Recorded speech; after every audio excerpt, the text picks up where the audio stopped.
Então, bom dia a todos. É de facto um enorme prazer estar aqui convosco e queria cumprimentar os nossos ilustres convidados e convidadas, bem como os promotores deste acontecimento, portanto, o Pedro Soares dos Santos, o presidente do Grupo Jerónimo Martins, bem como o professor Pedro Graça, que gentilmente me convidou para estar aqui e para fazer aqui uma apresentação sobre todas as questões que poderão explicar, de certa forma, algum afastamento, e agora estamos a ver que há aqui um reencontro que é bastante interessante. Também cumprimentar toda a plateia que está fora no streaming, via streaming, este acontecimento. Então eu começaria,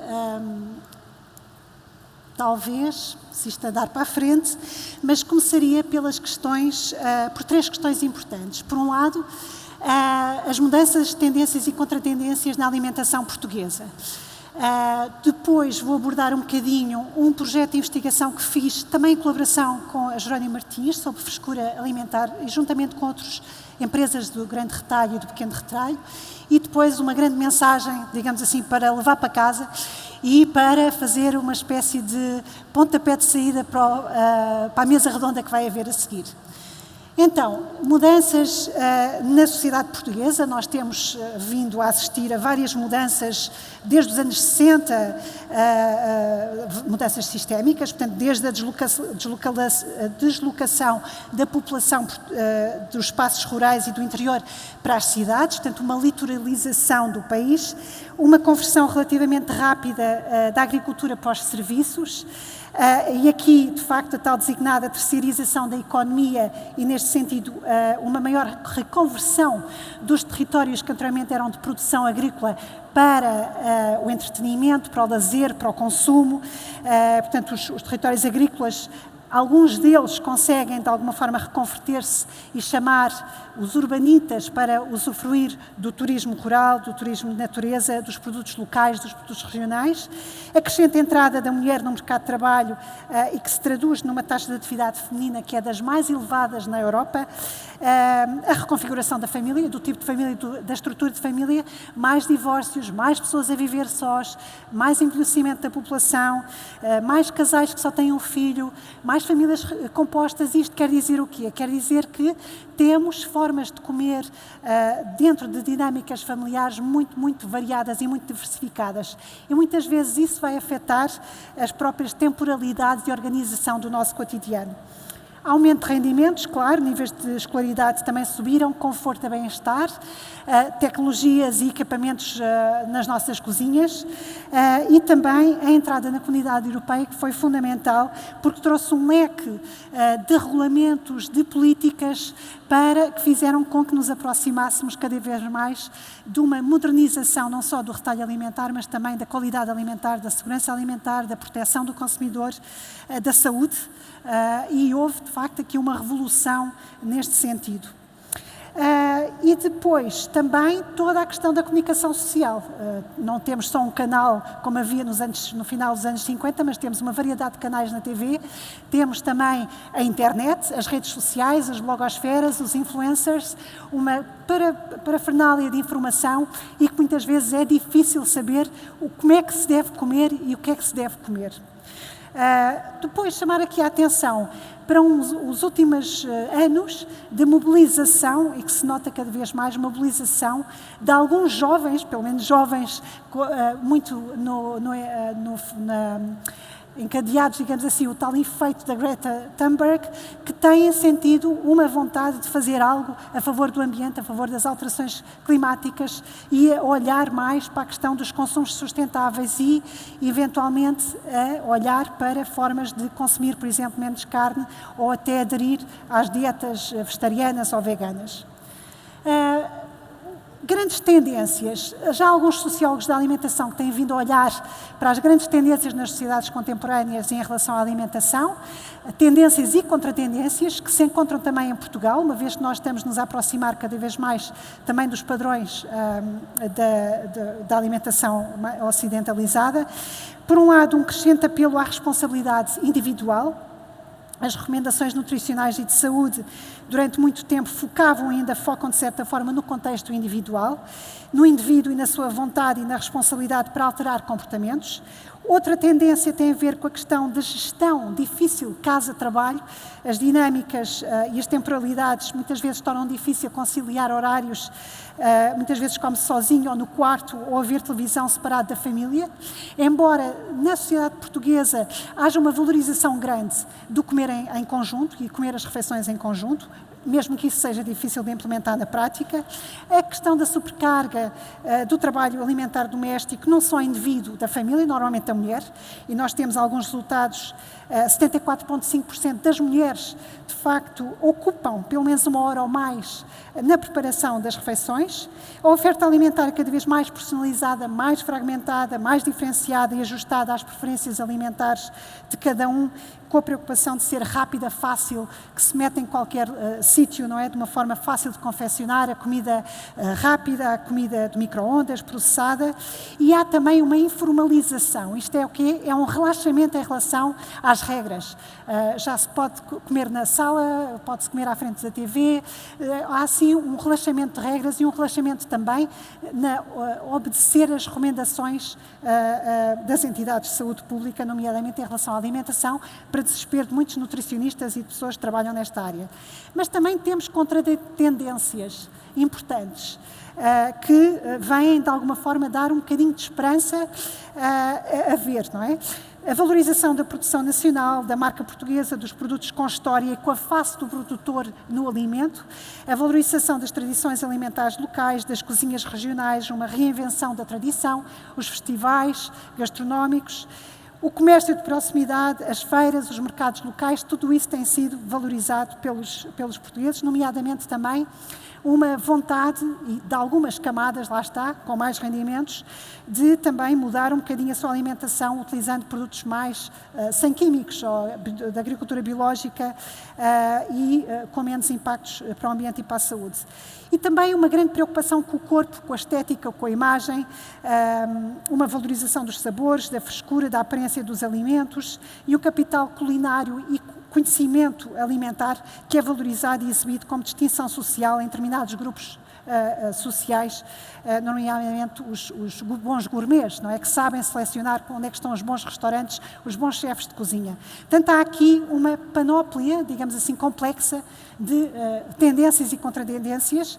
Os resultados do segundo grande inquérito à sustentabilidade mostram um bocadinho isso, que foi feito no ICS.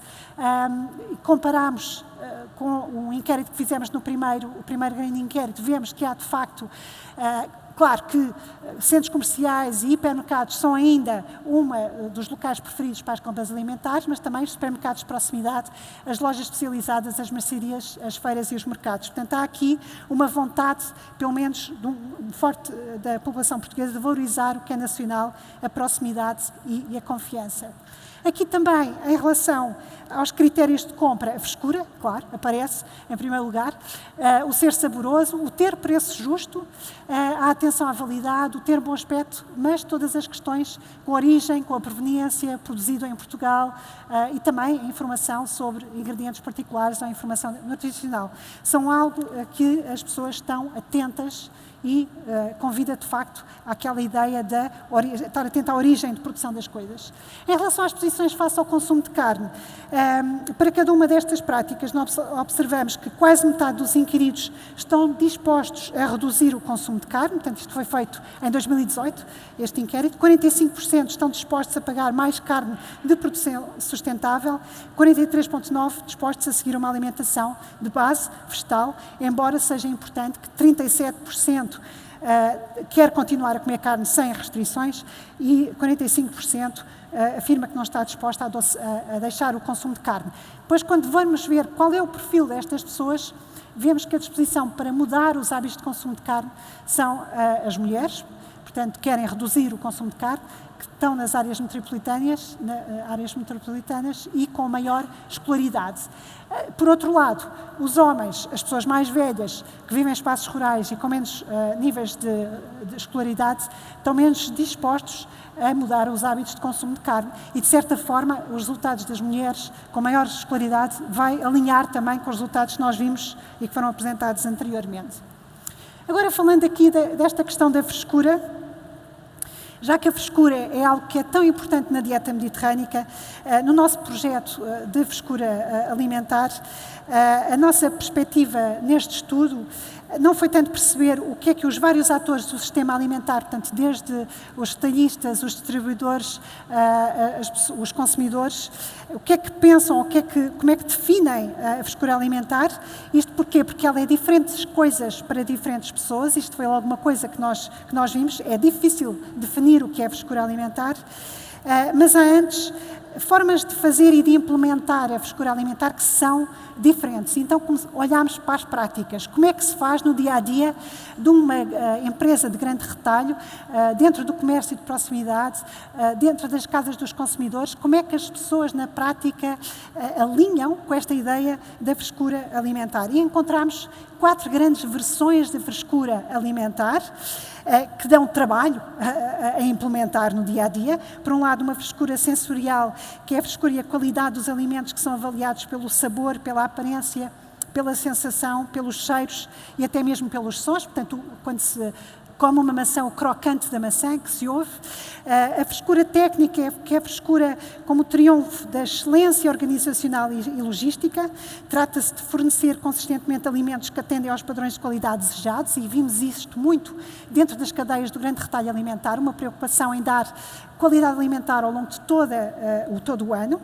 E fazer frescura aqui envolve intervenção e avaliação tecnológica, algoritmos complexos, conhecimento do mercado especializado dos produtos alimentares. Uma frescura temporal também, outra versão. A comida fresca aqui é perecível e, portanto, a frescura está relacionada com a duração dos alimentos, e fazer frescura envolve minimizar o tempo entre a colheita e a venda e maximizar o prazo de validade global. Por outro lado, a frescura espacial, que é aquela que está mais associada ao local, à valorização e às cadeias curtas. Portanto, nesta versão, a frescura refere-se à origem geográfica do produto, está associada à proximidade, partindo-se do pressuposto que quanto mais próximo do local de produção, mais fresco é. Ora bem, e o que é que isto tudo nos diz? Isto foram dois relatórios que nós fizemos e que são interessantes para vocês talvez verem mais sobre este assunto. Mas o ponto crucial aqui é que a frescura não é revelada através destas práticas, ela é antes o resultado destas práticas. E, como estas práticas são diferentes, também é diversa a resposta à pergunta o que é a frescura alimentar. Estas 4 versões de como a frescura é feita têm consequências a nível económico, a nível social e a nível ambiental. Mas como o conceito é maleável, é flexível, é instável, nós podemos pensar em formas diferentes de pôr em prática a frescura alimentar, de maneira a ter resultados mais interessantes a nível da saúde, a nível da economia, a nível do ambiente e a nível da sociedade, nomeadamente as questões todas com as desigualdades sociais, com o acesso aos produtos frescos, aos produtos que alinham também com a dieta mediterrânica. E então, qual é a grande mensagem aqui para levar para casa?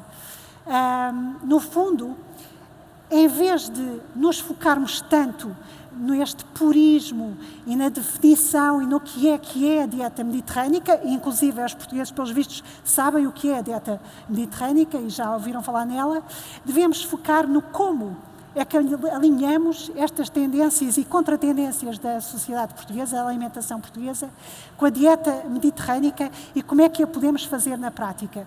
O enfoque, no fundo, deve estar mais na implementação de uma dieta mediterrânica, na complexidade e nas tensões das várias práticas alimentares e nas várias prioridades que as pessoas têm, sujeitas às contingências diárias de forma flexível e não rígida, adaptável e não autoritária, e que, no seu centro, coloca no seu centro as qualidades subjacentes, mais sabor, mais saúde, melhor ambiente, mais inclusão social, e não o regresso a sistemas agrícolas ou formas de comer passados e tradicionais, que já não são o presente e que não serão o futuro, sobretudo com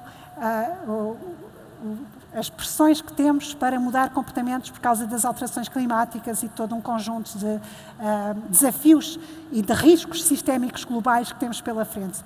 E é isto. Obrigada a todos.